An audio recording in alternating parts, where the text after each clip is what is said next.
The $2 anchor bolt was still warm in Daniel Reeves's palm when Sandra Kellner told the entire inspection crew that he had just held up an $890 million federal highway project over a piece of hardware cheaper than a cup of coffee.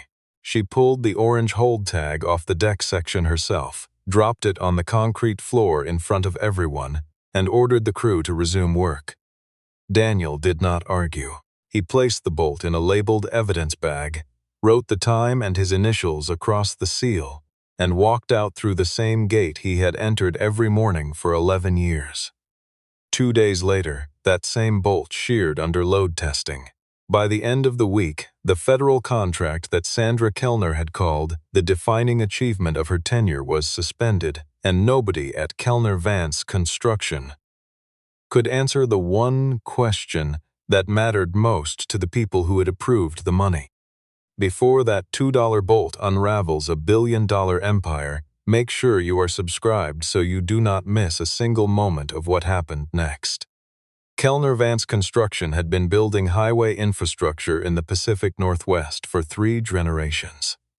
And this particular contract was supposed to be the company's crowning achievement. The Meridian Gateway Project was an $890 million federal award to reconstruct 14 miles of elevated highway corridor through the Central Valley, including 4 major interchange bridges with a combined deck span of nearly 2 miles. It was the largest single federal infrastructure award in the state's history, and the final inspection milestone was scheduled for the last week of June, when a team of federal highway engineers, state DOT representatives, and independent structural analysts were set to certify the load-bearing deck connections on the primary span before mass production of the prefabricated sections could begin.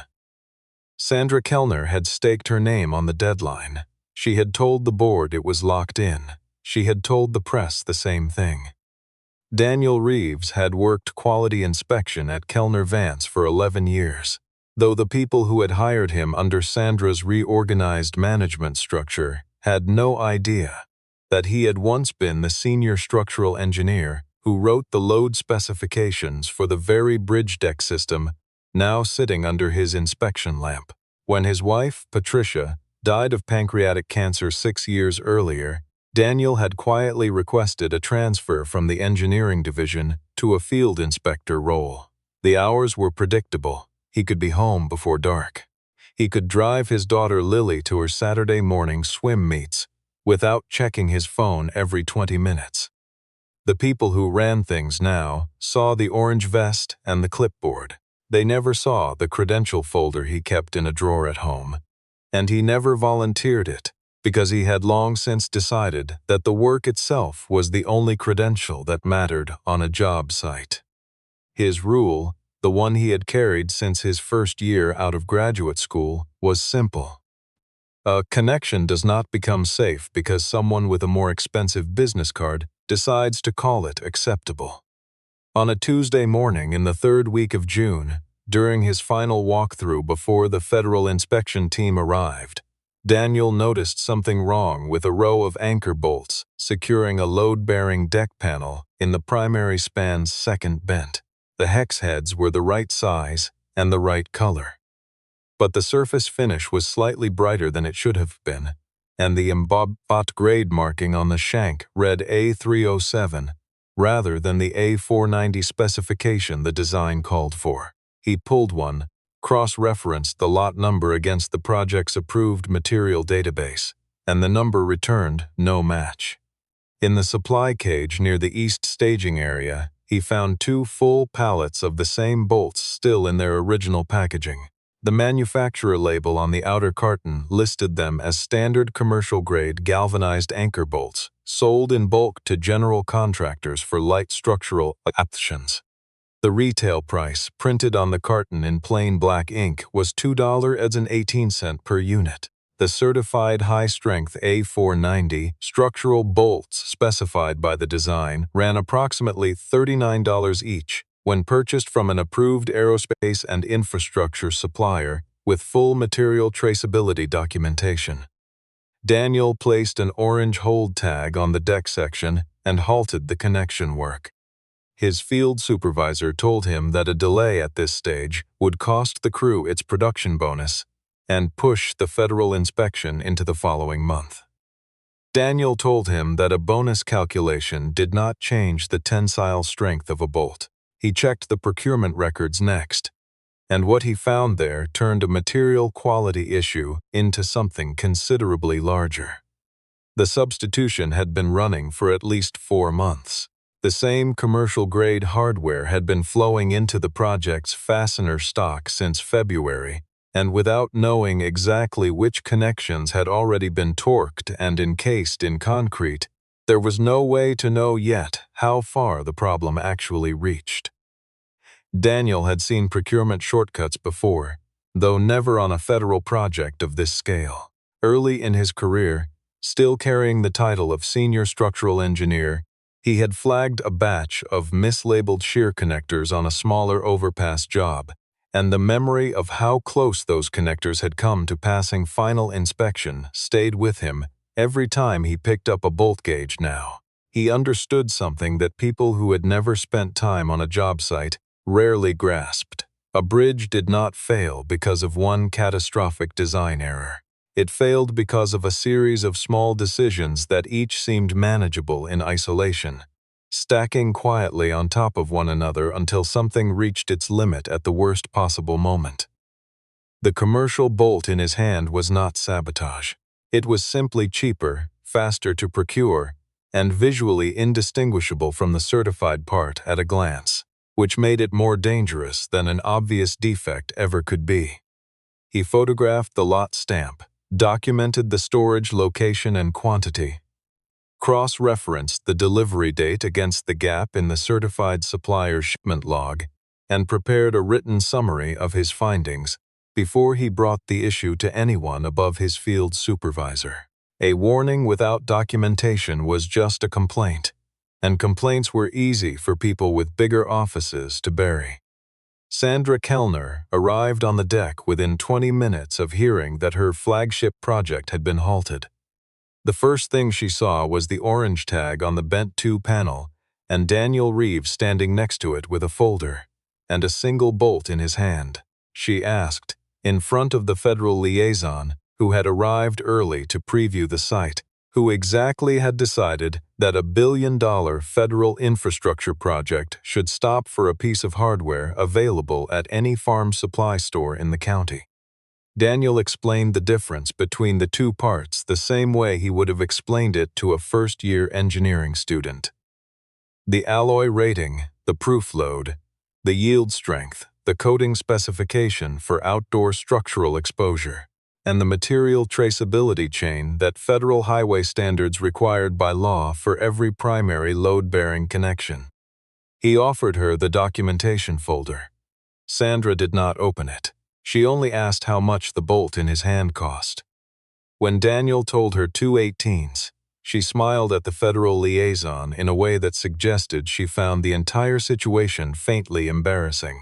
Brett Holloway, her chief operating officer, standing slightly behind her right shoulder, said that Daniel was holding up hundreds of workers and a federal inspection schedule over a fastener you could buy in bulk online. Sandra asked Daniel whether he understood what a single week of delay cost the company in penalties alone. Daniel said that the penalty schedule did not alter the bolt's load rating. That answer, delivered without any visible emotion, landed in the assembled silence of the job site, like something thrown against a wall, and Sandra heard it as a public humiliation in front of the exact person she most needed to impress that week. She called him an inspector trying to do an engineer's job. Brett added, almost as an afterthought, that Daniel was a single father and that his daughter was starting her junior year of college in the fall, saying it with the casual precision of someone who had done his homework and wanted Daniel to know it. The implication was not subtle. Sandra told Daniel to sign the release form authorizing work to resume. He refused. She pulled the orange tag off the deck panel herself and told him he was terminated. A few of the younger crew members standing on the deck exchanged glances but said nothing. One of the older ironworkers, A man named Gerald, who had worked alongside Daniel since the project broke ground, turned and walked toward the far end of the span. He would later tell a federal investigator that he had been ashamed of himself for not speaking up in that moment, and that the shame had not gotten easier with time. Sandra seemed to gain energy from the confrontation rather than losing it, as though asserting her authority in front of the visiting federal liaison mattered more to her than the substance of what Daniel had actually reported. She reminded the assembled crew that Kellner Vance had built highway infrastructure for 3 generations without needing a field inspector to teach the engineering department about material science. And a few scattered laughs followed, though they were thinner and more strained than she appeared to notice. Daniel's access badge was deactivated before he reached the gate. A second inspector was called in to sign the clearance form in his place. Daniel did not argue, and he did not raise his voice.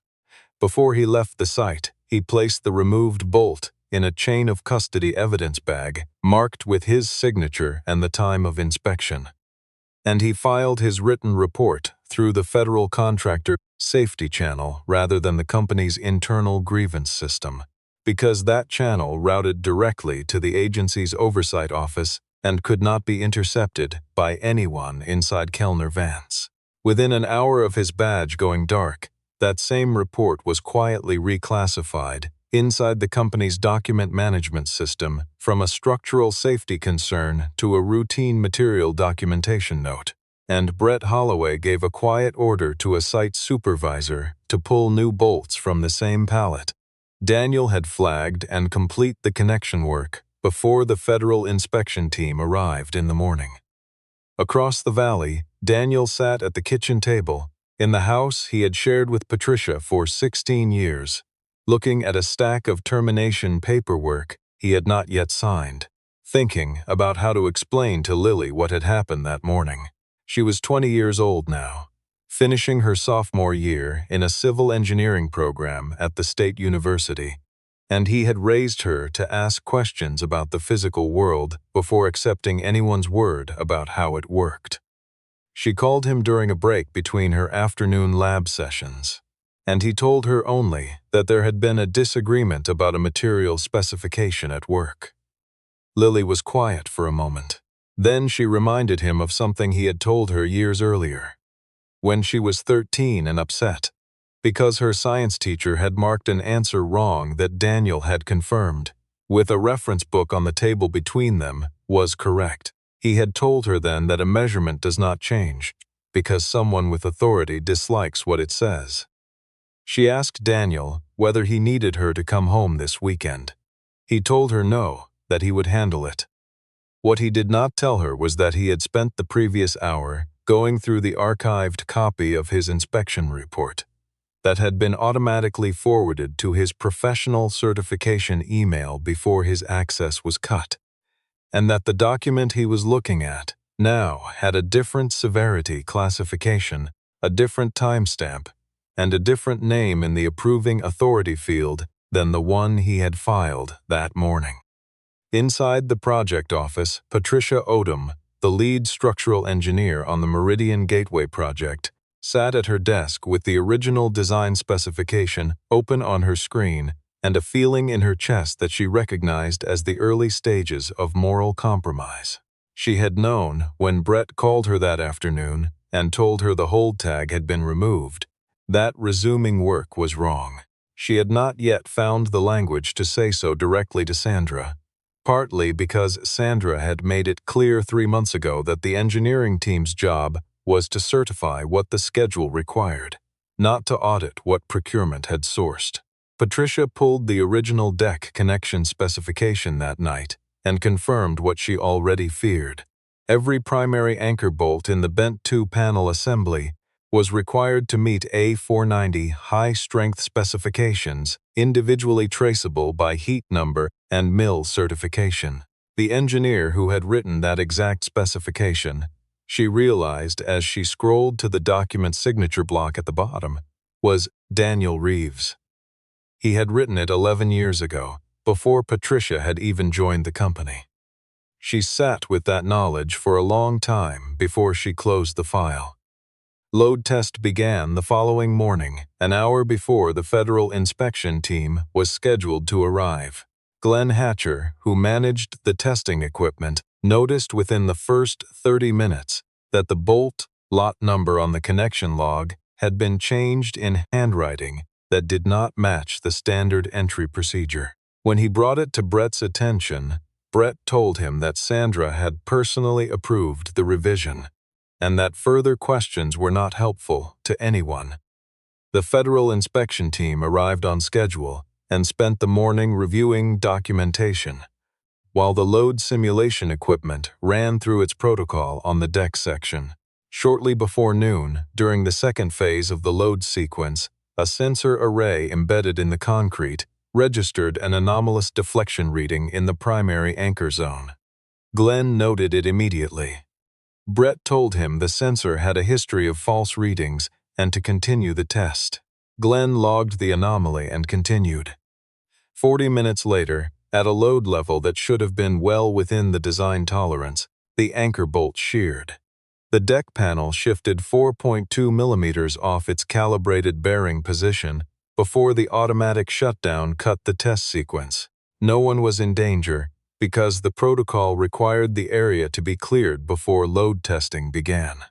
But the deviation was more than 3 times the allowable tolerance for federal certification, and no amount of paperwork revision was going to change what the sensors had recorded.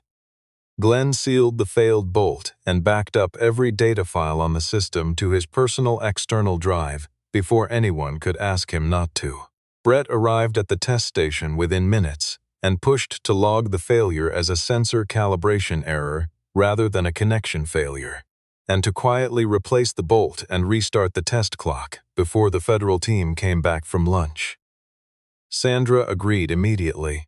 Patricia objected, pointing out that the fracture pattern on the failed bolt was consistent with tensile overload on an underrated fastener, not with any known sensor error mode. Sandra reminded her that Daniel Reeves had made the same argument the previous morning and that it had cost him his job. Glenn sent Daniel photographs of the fracture surface that afternoon. Daniel recognized the failure pattern immediately. He called Glenn back and told him to keep the bolt in its sealed bag and not to sign any revised testing documentation.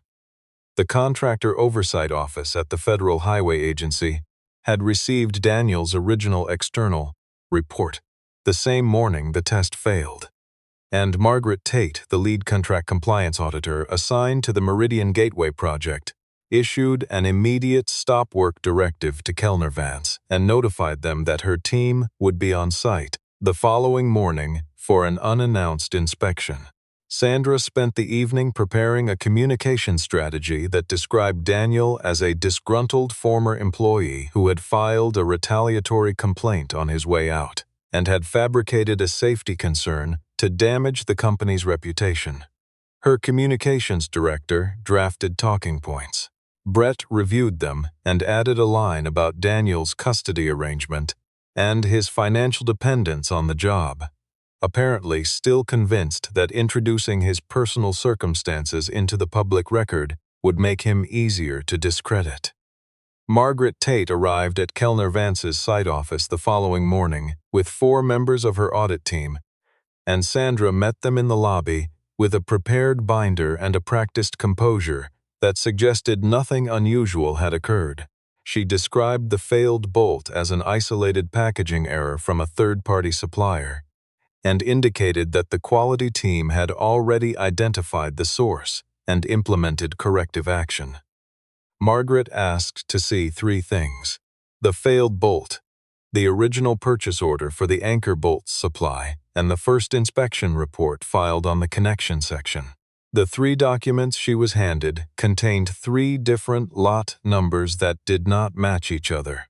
Glenn handed Margaret's team the original test data files and the backup footage from the sensor array, which showed clearly that the deflection anomaly had developed gradually over the course of the load test, rather than appearing suddenly from an equipment error.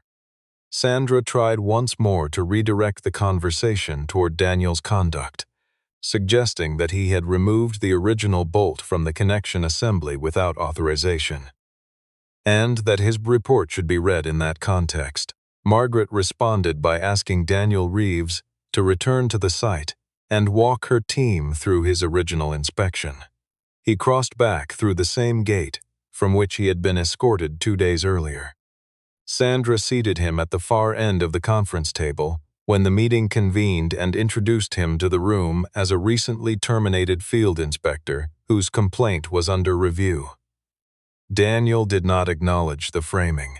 He placed the 2/18 commercial bolt and a certified A490 structural bolt side by side on the table. The two pieces looked nearly identical in size and finish. He explained, without raising his voice, exactly where they differed: the alloy designation, the proof load specification, the yield strength, the protective coating rated for outdoor structural exposure over a 50-year service life, and the material traceability documentation that only the certified part carried by law. Then he showed the room the side-by-side fracture surfaces from both the recovered failed bolt and a controlled test specimen from the same commercial lot. The failure mode was identical. Margaret ordered a full inventory of the project's fastener stock.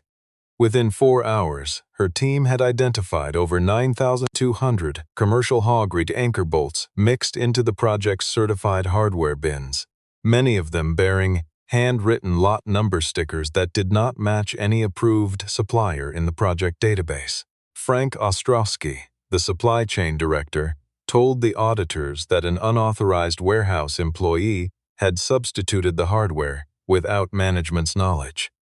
The purchase records told a different story. Frank's own name appeared on the original procurement order submitted to the Discount Industrial Supply Company, and the email authorizing the substitution carried his digital signature dated February 11th. Sandra maintained, in front of the full room, that no one in leadership had approved the use of non-specified hardware. Margaret asked Patricia Odom a direct question: who had written the original anchor bolt specification for the Meridian Gateway Deck connection system? Patricia did not hesitate. She said Daniel Reeves had written it 11 years ago, before anyone in the current management structure had joined the company. The silence that followed was the kind that changes rooms. Every person at that table who had laughed at the idea of a field inspector questioning a material specification now sat with the understanding that they had fired the engineer who designed the safety standard they had just violated. A junior member of Margaret's audit team pulled the project's original design archive while the room was still quiet. Buried in a folder dated 11 years earlier was a prototype connection failure report bearing Daniel's signature, documenting a near-identical anchor bolt failure mode on a load test specimen from the same deck system design. The report included a detailed recommendation for the A490 specification that was ultimately written into the project standard. The company had, in effect, already paid once to learn the lesson it was now violating. Sandra tried to move the meeting forward by suggesting that historical engineering documents were not directly relevant to a current procurement compliance review. Arthur Dunning, the company's chairman of the board, who had been listening from the far end of the table without speaking, wrote something down on his notepad. The kind of note that suggested his confidence in Sandra's management of the situation had begun to shift. Daniel was asked whether he would assist the audit team in inspecting the remaining connection assemblies across all 4 bridge structures. He agreed without asking for a written acknowledgement of anything that had happened to him personally. As the inspection expanded over the following 2 days, the team identified commercial-grade anchor bolts installed in load-bearing primary connections at multiple locations across 3 of the 4 interchange bridges. The total count reached 9,200 individual fasteners in the warehouse stock, plus another 340 already installed and torqued in completed connection assemblies. Some of those installed bolts might never fail. But without material traceability documentation, not one of them could be federally certified as safe, and the project's entire quality assurance record now had to be reviewed from the February 11th purchase date forward. Margaret issued a full project halt. The Federal Highway Agency suspended the first scheduled progress payment. Kellner Vance's stock dropped 17% in the first 2 hours after the suspension became public, and 3 institutional investors who had been in quiet negotiations about a follow-on contract with the company quietly paused those discussions. Sandra continued to tell reporters, through a written statement, that the company was cooperating fully with federal oversight, and that the issue had been confined to a single supplier and would be resolved quickly. The mood inside the project shifted as word spread through the crew. Workers who had assumed that every bolt in every bin had been inspected before it reached them began to realize that the inspection stamps themselves had been the problem. Veterans who had worked alongside Daniel for years started telling newer crew members what they knew about him. Not the field inspector in the orange vest, but the engineer who had designed the original system before anyone thought to ask his name. That reputation, quiet and unannounced, surfaced in break room conversations over 2 shifts. Daniel, walking through the procurement records with Margaret's team, found what he had been looking for: a handwritten note on a budget approval form dated February 8th, authorizing the use of an equivalent commercial fastener to protect the project's delivery timeline. Brett Holloway's signature was first. Sandra Kellner's electronic approval was dated the same day. Sandra argued that her approval had authorized a budget line item, not a change to the technical specification.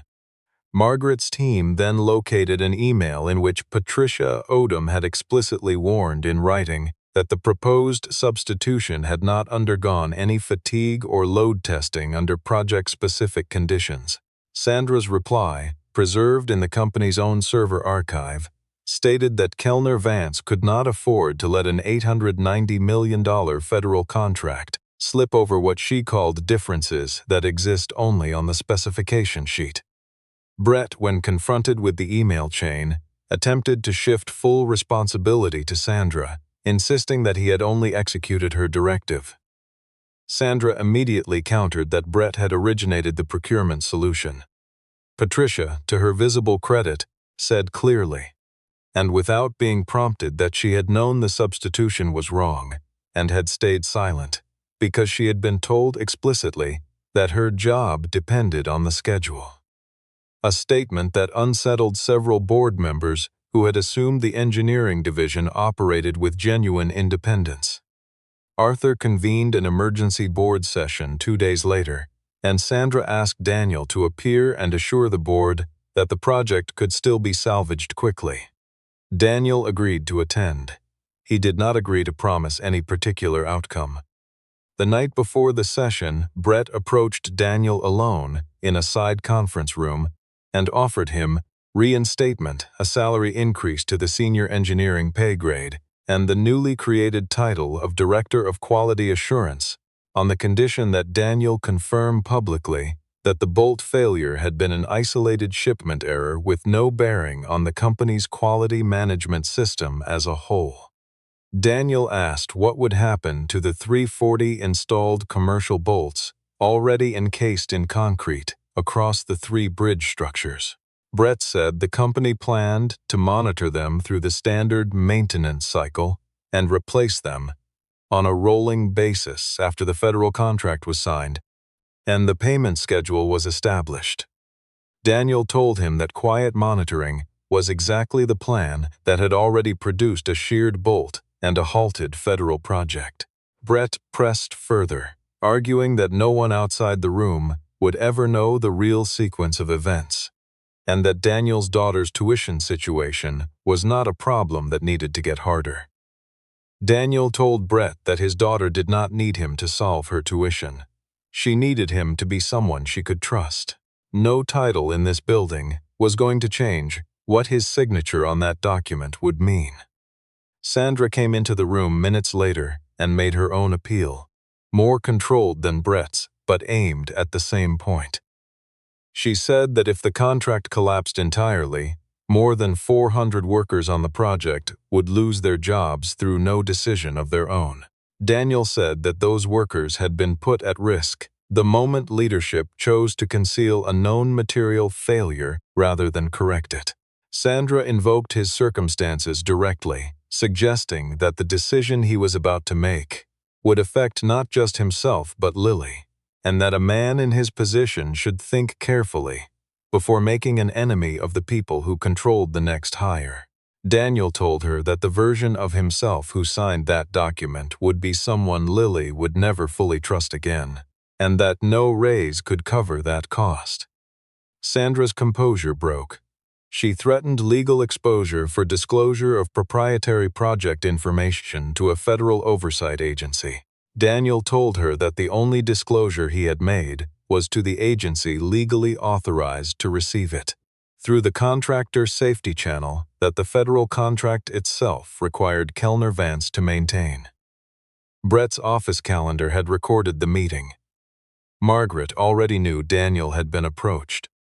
When Margaret asked Daniel, afterward, what he actually wanted from the process, he named 3 things: a complete audit of every installed commercial fastener in all 4 bridge structures, formal protection for any worker who had reported concerns honestly, and public documentation of the actual approval chain rather than a public statement placing sole responsibility on a single warehouse employee. He did not ask for money. He did not ask for a title. Arthur watched this and understood something the board's financial projections had not captured. At the board hearing, Sandra continued to describe Daniel as a disgruntled former employee motivated by personal grievance until Margaret requested that the site security footage from the morning of his termination be played in full.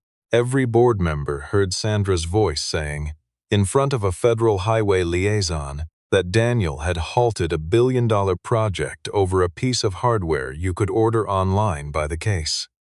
Margaret then told the room that the issue before them was no longer a single failed bolt.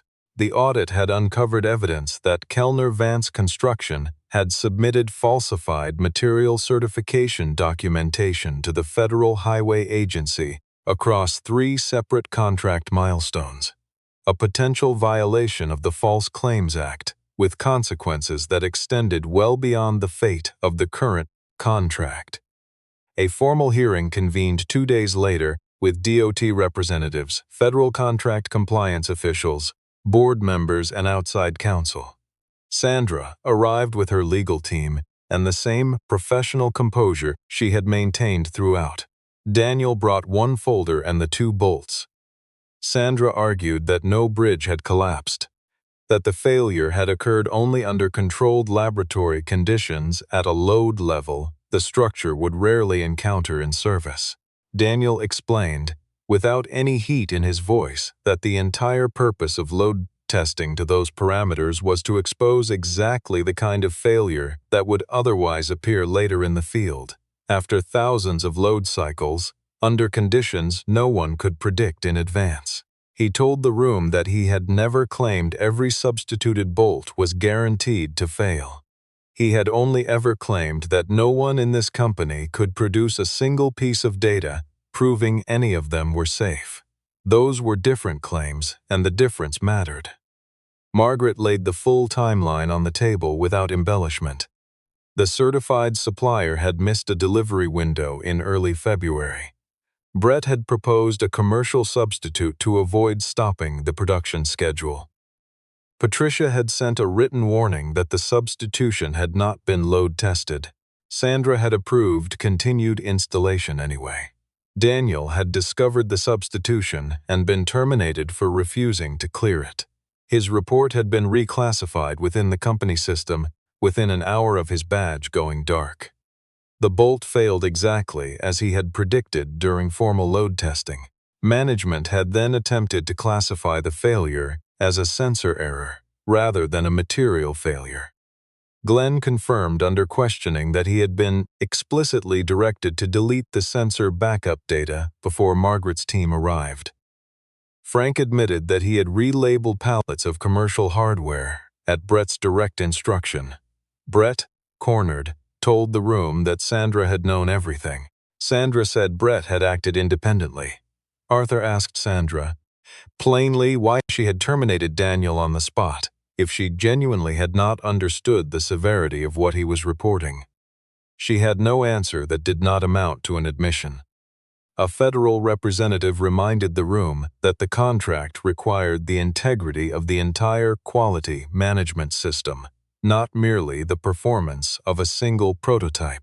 Falsified certification documentation invalidated every milestone sign-off the company had submitted since February, regardless of whether any individual fastener might still perform within tolerance. The expanded audit found the same discount supplier's hardware on 2 additional DOT infrastructure projects where Kellner Vance held active contracts. The pattern removed any possibility of framing the situation as an isolated procurement error. The Federal Highway Agency delivered its ruling the following morning. The Meridian Gateway contract was terminated. Kellner Vance was disqualified from rebidding the project. Every quality certification submitted under the contract would require full independent review before the company could seek federal work in the future. All falsified documentation had been referred to DOT's Office of Inspector General and the Department of Justice for review under federal contract fraud statutes. The ruling stated plainly that the decision rested not on a single failed bolt, but on the total collapse of confidence in the systems that were supposed to guarantee public safety. Sandra lost the contract she had called the defining achievement of her tenure. The board voted to suspend her effective that afternoon, with Arthur casting the decisive vote. Brett and Frank were terminated outright and retained separate legal counsel before the week was out. Patricia resigned voluntarily and issued a public statement acknowledging that her silence had made her complicit in something she could not defend. Words she later repeated almost exactly when speaking to a room of junior engineers about what professional responsibility actually cost in practice. As the hearing room cleared, Sandra stopped and looked at Daniel across the emptying table and asked, without much warmth left in her voice, whether he was satisfied with what had happened. He told her that no one truly came out ahead when hundreds of workers paid the price for decisions made by a handful of people at the top. He picked up the .218 bolt from the table and said quietly enough that only those nearest him could hear, that Kellner Vance had not lost an $890 million contract because of that small piece of metal. It had lost everything because the people in authority had decided that $2 was too small a number to be worth listening to the person who noticed it. The room held its silence. In the weeks that followed, the board offered Daniel the position of vice president of quality assurance. He declined. He told Arthur that simply replacing one unchecked executive with another person in the same unchecked role would not solve the structural problem. Instead, he proposed building an independent safety division that reported directly to the board rather than to any executive officer. That division would have the authority to halt work on its own judgment without executive clearance, to report concerns directly to government oversight agencies without internal filtering, and to protect any employee who raised honest concerns from any form of retaliation. The board approved it unanimously. Kellner Vance lost the Meridian Gateway contract permanently. But the company was permitted to retain its 2 smaller active municipal contracts once the restructuring had been independently verified, and the installed commercial fasteners had been fully replaced at the company's expense. The replacement program took 4 months and cost considerably more than the procurement savings that had prompted the original substitution. Arthur told shareholders that the price of doing it right was still smaller than the price of doing it wrong again. 6 months after his termination, Daniel walked back through the same site gate where he had once been escorted out. He still wore the same field uniform rather than a management badge because he had chosen a role that kept him on the inspection floor rather than in a conference room. Lily drove down from the university on a Saturday morning to see the opening of the new material testing laboratory, which bore a small inscription panel listing the names of the engineers who had contributed to the original design standards the lab was built to uphold. Daniel's name was among them. She stood in front of it for a long time without saying anything. When she turned around, he could see from her expression that she had read every word. Glenn Hatcher was promoted to lead the newly independent testing division. Patricia returned in a consulting capacity 6 months later, working outside the company's formal structure, and brought with her a document she had kept. The original failed specimen report from 11 years earlier, with Daniel's signature at the bottom, and a recommendation that had been quietly adopted into the project standard, and then just as quietly forgotten.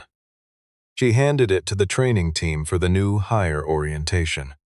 A young inspector named Owen, during his first week on the job, flagged a batch of shear studs whose surface texture did not match the approved specification reference sample.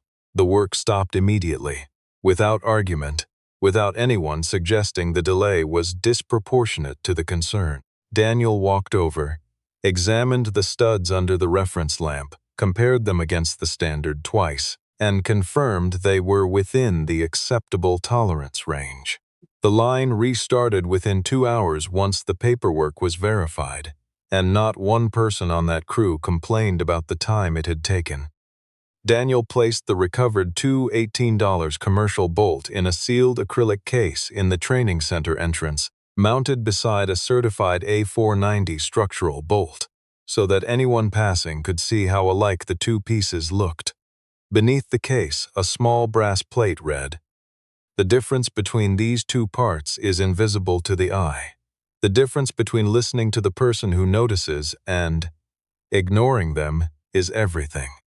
He never asked for the case to be installed, and he never spoke to the press about what had happened.